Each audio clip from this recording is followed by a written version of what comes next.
السلام عليكم. ازيكم يا حبايبي؟ عاملين ايه؟ النهارده هنعمل غريبه، بس انا هعمل بالكوبايات، هعمل على قدي. تمام؟ فهعمل 4 كوبايات دقيق. ادي 4 كوبايات دقيق يا حبايبي، عليهم كوبايتين سمنه مليانين. تمام؟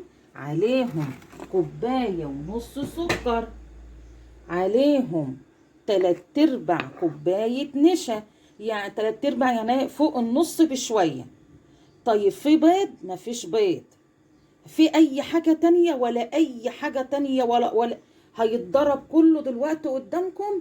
وبعد كده برضو زي البيتفور نعينها شوية في التلاجة تهدى، وبعد كده نشكلها. قبل ما انسى، الغريبة اللي انا بعملها دي ما بتحتاجش شوايه، يا دوبك بس تخش الفرن على نار متوسطه، ما هياش عاليه. تحس ان هي بدات تحمر من تحت، بدات مش احمرت، ده بدات. تقوم شايلها على طول وتسيبوها لغايه ما تهدى، وبعد كده ترصوها. تمام يا حبايبي؟ حبايبي الحلوين، بنكمل شغل الغريبة. الغريبة زي البيتوفور، زي البسكوت، السمنة والسكر على بعض يتضربوا ضربة كويسة لغاية ما تبقى بيضة شهد. هضربها ونرجع تاني. حبايبي الحلوين، بعد ما دعكت السكر في السمنة بقت بيضة زي الكريم شانتيه. نبتدي بقى نحط الدقيق. بسم الله الرحمن الرحيم، اللهم صل وسلم وبارك على سيدنا محمد. بسم الله الرحمن الرحيم، بسم الله الرحمن الرحيم، وبه نستعين، والصلاة والسلام على أشرف المرسلين. طبعا ما تنسوش يا حبايبي ان اي دقيق حطوا له ذرة ملح خفيفة. كوباية 3/4 كوباية النشا اهي. خلاص كده العجينة بتاعتنا خلصت. هنلفها ماشي ونشوف نعمل ايه. نجيب الحلوين، لفينا العجينه، شايفين العجينه بقت زي الفل معاكي اهي. طبعا ما تتسرعيش وتقومي ايه مقوراها، ممكن ايدك تسخن وتلزق في ايدك. فهنعمل ايه؟ نغطيها بكيسه ونحطها في التلاجة ربع ساعه، ما تزيدش عن كده. تمسك بس مع نفسها كده عشان نعرف نكورها. ماشي حبايبي؟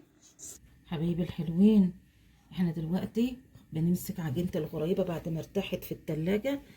هاتي بس ايه كرة صغيرة في ايدك عشان لو فرشت ولا حاجة ان شاء الله مش هيحصل حاجة.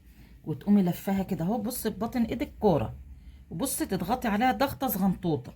والله عندك اي حاجة على الوش حطيها، بس وانت بتحطيها سيبي مسافة بين كل واحدة وواحدة.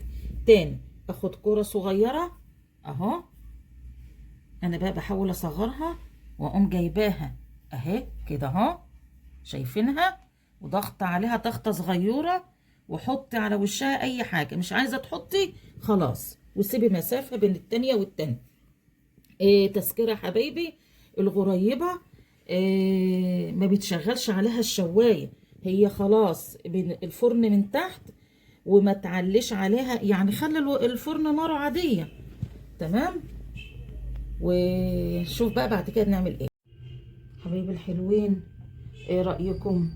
الغريبة يا حبايبي 10 دقايق في الفرن، اوعي تزودي عن 10 دقايق. خلي الأرضية بيضة، ما تخليهاش محمرة. هتحمري الأرضية هتنشف معاكي. الشواية ما تشتغلش عليها. يا رب كده يكون فيديو خفيف عليكم، ودعموني بالاشتراك والكومنتات الحلوة واللايكات وشير. كل سنة وانتم طيبين. باي باي.